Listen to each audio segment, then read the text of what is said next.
Namaste.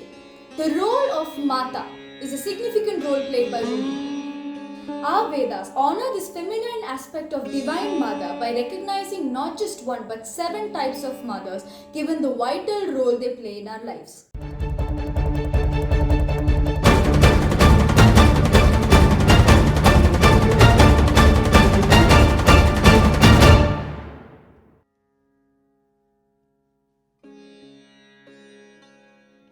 Today, let us honor Indian mothers by enlightening a few significant mothers from our history and the role played by them. The role of a mother is often the role of a teacher. The mother imparts knowledge to the child and plays thus a significant role in the child's upbringing. But in today's world, we underestimate how much a child can learn from its parents. Our culture was such that every single teaching had embedded in it the ultimate truths of this life. While we today teach our children rhymes and fairy tales, Queen Madalasa summed self-knowledge to her children. Queen Madalasa was a Gandharva queen who was a liberated soul and a mother. After marriage, Queen Madalasa gave birth to Vikranta, her first son. According to the Markandeya Purana, right from infancy she imparted teachings on dispassion, self-control, the elusive nature of the world and the true nature of the self in the form of lullabies. As she kept enlightening her little son with spiritual knowledge through her cradle songs, her teachings had a great impact on Vikranta. He grew up with extreme dispassion and renounced the material pleasures of life before taking up sannyasa. The same happened with Madalasa's second and third child, Shubhahu and Chatrumardana. They too renounced the world and became sannyasins as soon as they reached adulthood. When Madalasa gave birth to her fourth son, her husband the king requested his wife to impart the teachings of dharma to him so that he could rule the kingdom after him. Hence, Madalasa sang songs of valor that would make him a great warrior and enable him to protect his kingdom and make it prosperous. Thus, the fourth child grew up to be a great king, and after many years of bringing glory to his kingdom, he too renounced the world and naturally, owing to the teachers of his mother, took up sannyas. This story shows the great impact that the mother's upbringing can have on the child. Where Mother Madalasa gave her children the knowledge required to attain moksha, the true purpose of one's life. Jijabai, on the other hand, had molded her sons into able warriors who would fight for her country against the Mughal rule. She became determined to make her child Shivaji into a warrior who would bring back the glory of the Marathas, and so he did by becoming the first Chhatrapati. Jijabai constantly pushed her sons out of their comfort zones. She was a warrior herself and a brilliant administrator known for her foresight. She instilled qualities into young Shivaji. As a child, she narrated him stories from the Ramayana and the Mahabharata. She taught him many things including courage, fortitude, to withstand hardships, religious aspects, the culture of the land, the love for motherland, but most of all, she instilled in him a sense of duty. When time came right, she embedded deep into Shivaji's the notion of Hind Swaraj and Shaurya and believed that he would achieve it. The amount of belief and trust she had on Shivaji and her own upbringing is tremendous. One can say that Shivaji's valor and confidence finds its root in the confidence and support that Jijabai had on him. She told Shivaji, "Son, you must bring the foreign flag and unfurl the Hind flag over Sindhgarh fort. If you are unable to do so, I will not consider you as my son." For which Shivaji Maharaj replied, "But the Mughal army is so big and we have very less.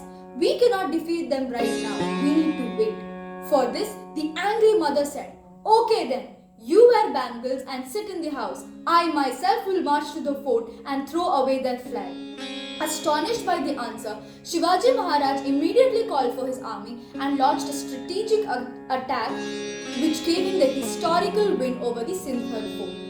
When Shivaji Maharaj once proclaimed death sentence out of anger, she was extremely disappointed in him and said, "If power is going to corrupt your wisdom, then such power is of no use.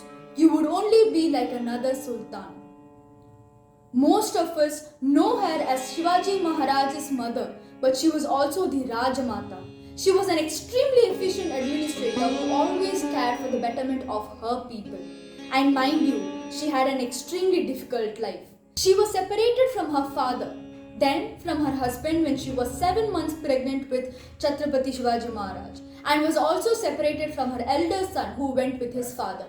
Then she had to face the death of her elder son and later her husband. Despite all this, she was a strong standing pillar of the Maratha Empire and a bright flame that kept alive the lamp of Swaraj. Even today, she is worshipped in Raighat for her valor and sacrifice. This story teaches us that it is not just the teachings, but parents are also a living example for their children. Their conduct, actions, words, attitude, and the base are the basic element that mold the child into what they become.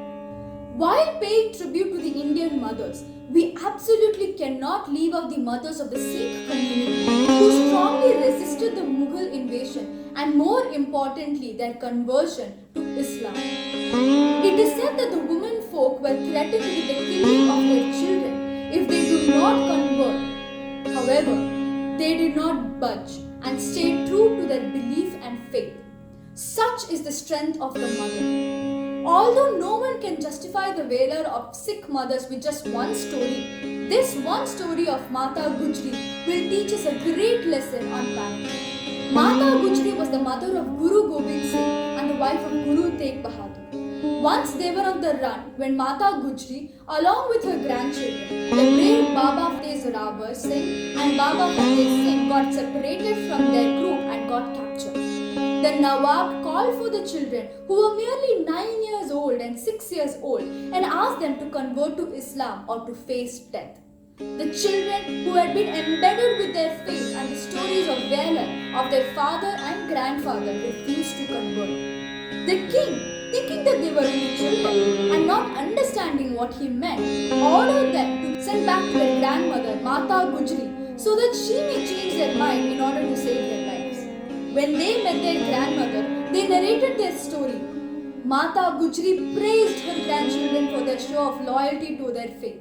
She even told them, "You must do the same thing tomorrow. Even if the Mughals torture you, you must remember your grandfather and pray for strength, but to never convert." Having said that, she sent her own grandchildren to challenge the king while knowing that they weren't coming back. True to her words, the two young bravehearts did not budge an inch despite extreme torture and ultimately execution by the Mughals. Such is the greatness of these Indian Sikh mothers who taught their children their dharma and to never escape from their duty or loyalty to their faith. Thus today, we bow down to pay tribute to these mothers who made Bharat a truly great nation and a truly great culture even today. Namaste, Jai. On the third day of Navratri, we worship goddess Chandraghanta, who is known for her fearlessness and courage. She has 10 arms holding an assortment of weapons in her hands. Owing to the presence of a half moon shaped like a bell on her forehead, she is called Chandraghanta. The legend has it that it was the sound of her ghanta or bell that scared away the asuras. Ma Chandraghanta rides a tiger or lion as her vehicle, representing bravery.